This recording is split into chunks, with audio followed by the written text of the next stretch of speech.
Hey guys, welcome back to my channel. It's Monday and I'm here with Lecture Monday with the next part of technical terms to be learned in genetics. Starting with the first one, that is expressivity.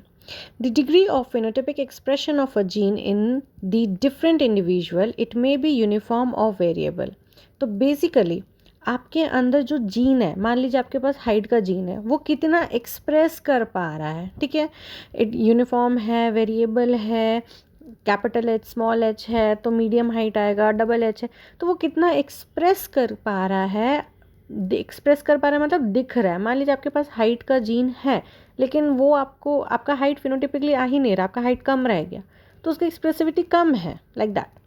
Then we have F1, that is the first filial generation, the progeny obtained by crossing or mating two strains or individual. जब हम दो parent को cross कराते हैं और जो पहला progeny पहला बच्चा जो आता है that is our F1. Next is F2, the second filial generation obtained by self fertilization of or intermating among the individual of F1 generation. तो जो पहला बच्चा है P1 और P2 पेरेंट 1 पेरेंट 2 को क्रॉस कराए तो F1 F तीन चार चीज़ें हैं ना, तो पहला जनरेशन को हम लोग F1 बोलते हैं.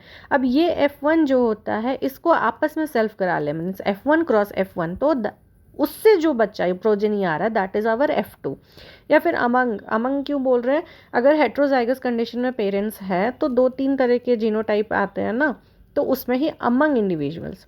देन F फैक्टर क्या होता है, in bacteria fertility factor which converts a cell into male. Cells with F factor have characteristics of F pili, ठीक है. इस F फैक्टर के वजह से बैक्टीरिया में जो कि एक सेल है वो मेल सेल में कन्वर्ट होता है. तो ये एक तरह से मेल फैक्टर बोलो या फिर F पिलाई का, क्यों, क्योंकि ये F पिलाई को का कैरेक्टरिस्टिक शो करता है. Next and last for the day is facultative heterochromatin.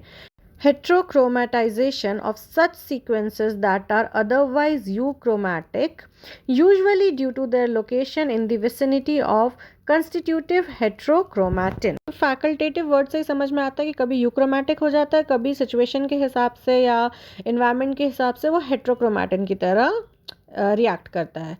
ये क्यों होता है, ये लोकेशन की वजह से होता है. So that's it for the day. If you like the video, please hit the like button, share it, and don't forget to subscribe my channel. I'll again come up till that. Take care. Bye bye.